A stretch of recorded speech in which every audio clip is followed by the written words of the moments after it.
নমস্কার বন্ধুরা, প্রেরণা বাংলা মোটিভেশন চ্যানেলের আজকের পর্বে সবাইকে আমন্ত্রণ। কুনজর দেবে না কেউ আপনার সন্তানের উপরে। আপনার সন্তান থাকবে একেবারে সুরক্ষিত। কিভাবে, সে কথাই রইল আজকের পর্বে। সমাজ ছাড়া তো একাকী বাঁচা যায় না, আবার অসুস্থ সমাজে বাঁচা এ তো দুষ্কর ব্যাপার। সমাজের সুস্থতা নির্ভর করে সমাজের প্রত্যেকটি স্তরের প্রত্যেকটি মানুষের শিক্ষার ওপরে। সঠিক শিক্ষার অভাবই হলো সেই কারণ, যে কারণে তৈরি হয় অসুস্থ মানসিকতা, আর নারী সমাজ থাকে অসুরক্ষিত। স্বামীজি বলছেন, বিদ্যা শিক্ষা কাকে বলি আমরা? বই পড়া না, নানান রকমের জ্ঞান অর্জন করা তাও না। যে শিক্ষার দ্বারা ইচ্ছে শক্তি, বেগ এবং স্ফূর্তি নিজের আয়ত্তে থাকে, সেটাই হলো সঠিক শিক্ষা বা প্রকৃত শিক্ষা। অনেক বড় বড় ডিগ্রিধারী মানুষ যারা সমাজের উচ্চতলায় বসবাস করেন, তারা যে সবাই শিক্ষিত হন এমনটা নন। আবার আপনার আশেপাশে এমন অনেক মানুষ আপনি পাবেন যাদের প্রথাগত শিক্ষা নেই কোনো ডিগ্রি, কিন্তু তাদের মতো শিক্ষিত মানুষ হয়তো আপনি খুব কমই দেখেছেন। কোনো একজন মানুষের শিক্ষার মাপকাঠি নির্ভর করে তার ব্যবহারে, তার আচরণে।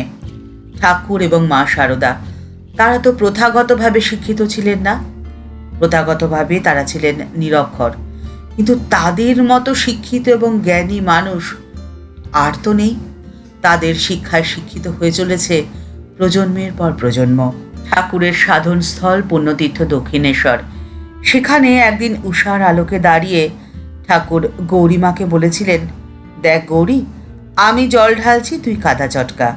নহবতখানার সন্নিকটে বকুলমূলে পুষ্পচয়নরতা শিষ্যা বিস্ময় বিস্ফারিত নয়নে ঠাকুরের দিকে তাকিয়ে প্রশ্ন করেছিলেন, এখানে কাদা কোথায় যে চটকাবো? সবই যে কাঁকর। ঠাকুর হেসে তাকে বলেছিলেন, আমি কি বললুম আর তুই কি বুঝলি? এদেশের মায়েদের বড় দুঃখ, বড় যন্ত্রণা।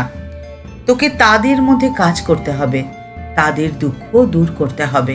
গৌরীমার ঠাকুরের কাছে আবেদন ছিল যে তাকে কিছু কন্যা দিক, তিনি তাদের হিমালয় নিয়ে গিয়ে সাধন করে শিখিয়ে দেবেন। কিন্তু ঠাকুরের নির্দেশ গৌরীমা পালন করেছিলেন অক্ষরে অক্ষরে। মানুষের মধ্যে, মানুষের জন্যই তিনি কাজ করেছিলেন, তৈরি করেছিলেন সারদা মঠ। কিন্তু তবুও নারীর দুঃখ যে আজও মেটেনি। মায়েরা, বোনেরা, প্রত্যেকটি নারী আজ বড়ই অপমানিত, লজ্জিত। মর্মে তাদের বড় যন্ত্রণা, বেদনা। নারীর স্বাভাবিক অধিকার তাদের সম্মান, কিন্তু সেই সম্মানও আজও তারা পায় না। দুর্যোধন বলেছিল, বিনা যুদ্ধে নাহি দিব সুচাগ্র মেদিনী। নারী জানে যুদ্ধ করতে, নারী জানে সম্মান কেড়ে নিতে। 19 শতকের বাংলা।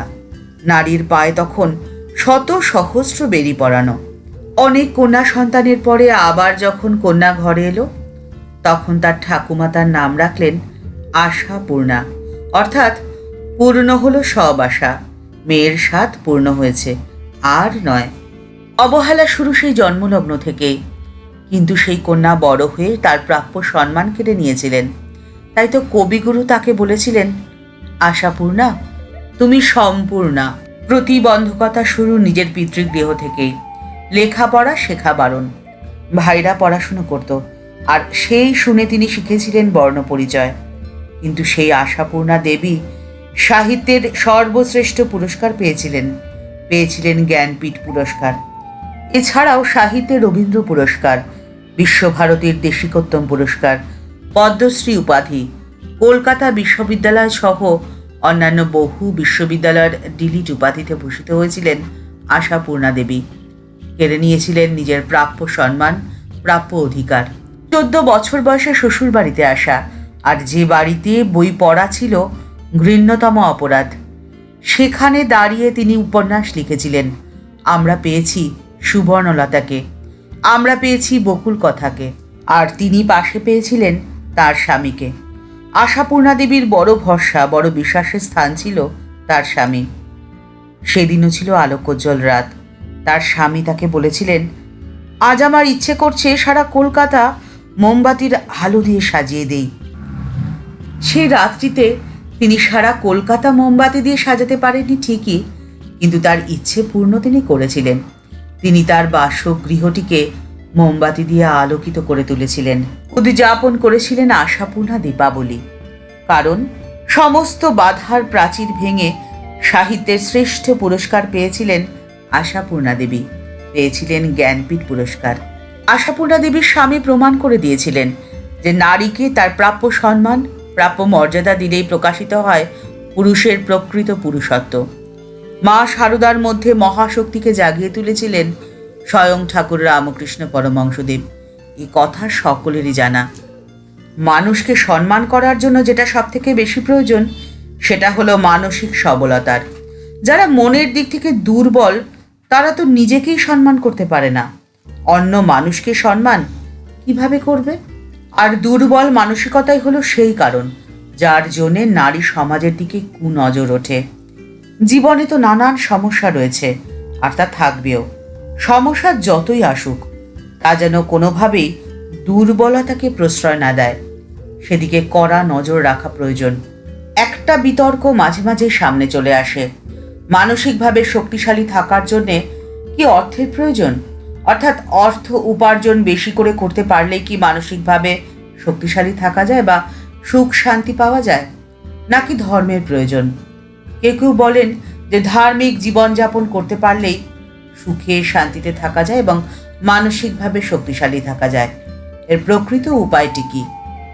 ডক্টর এস রাধাকৃষ্ণন বলছেন, সভ্যতা একটা রাজনৈতিক ব্যবস্থা নয়, একটি অর্থনৈতিক প্রণালীও নয়, বা একটা যন্ত্রশিল্পের উপকরণও নয়। এর পেছনে রয়েছে মানুষের মন, আর এটাই সভ্যতার তুলাদণ্ড ধারণ করে রয়েছে। নিজেদেরকে যদি আমরা সভ্য বলে ধরে নেই, তাহলে এটাও ধরে নিতে হয় যে আমাদের মন উন্নত, আমাদের মন শক্তিশালী, দুর্বল নয়। আর তাই যদি সঠিক হয় তাহলে নারী জাতির ওপরে কুনজর কিভাবে ওঠে?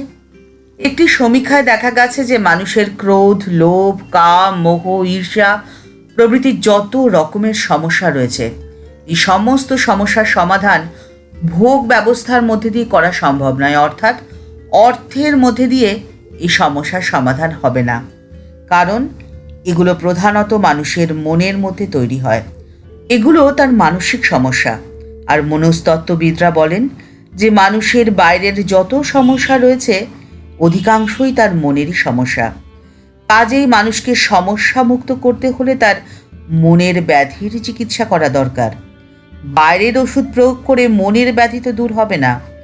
মনের ব্যাধি নিরাময় করার জন্য প্রয়োজন ধর্মের আশ্রয় গ্রহণ। কারণ যে কোনো ধর্মই হোক না কেন, প্রত্যেকটি ধর্মে চঞ্চল এবং অশুদ্ধ মনকে নিয়ন্ত্রণ এবং শুদ্ধ করার নানান রকম প্রণালী রয়েছে। তাদের যে কোনো একটার সাহায্যেই মনকে নিয়ন্ত্রিত করা সম্ভব।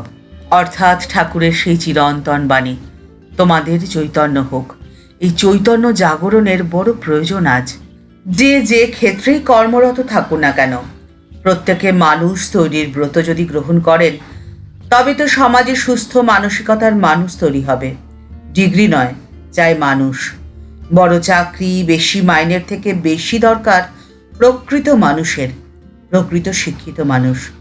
যে মানুষের চৈতন্য জাগরিত হয়েছে, যে মানুষের রয়েছে মান আর হুঁশ, যে মানুষ কেড়ে নিয়ে আনন্দ পায় না, আনন্দ পায় দেওয়াতে। এমন যদি একজন মানুষকেও তৈরি করা যায়, তাহলে সেই একজন থেকে 100, 100 থেকে 1000, 1000 থেকে কোটি। সমাজ হয়ে যাবে উন্নত মানসিকতার মানুষে পরিপূর্ণ। আর তখন আপনার সন্তান থাকবে একদম সুরক্ষিত। আপনার সন্তানের দিকে কুনজর পড়বে না আর কারোর।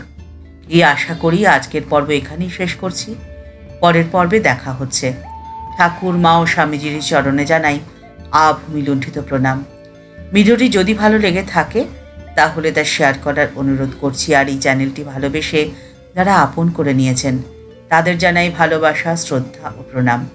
যারা এখনও এই চ্যানেলটি সাবস্ক্রাইব করেনি তাদের কাছে বিনীত অনুরোধ রইল চ্যানেলটি সাবস্ক্রাইব করে বেল বাটনটা ক্লিক করে দিয়ে অল বাটনটিতে ক্লিক করে দেওয়ার জন্য। তাহলে এই চ্যানেলে ভিডিও আপলোড হওয়ার সাথে সাথেই আপনার কাছে নোটিফিকেশান চলে যাবে। সবাই ভালো থাকবেন, সুস্থ থাকবেন। নমস্কার।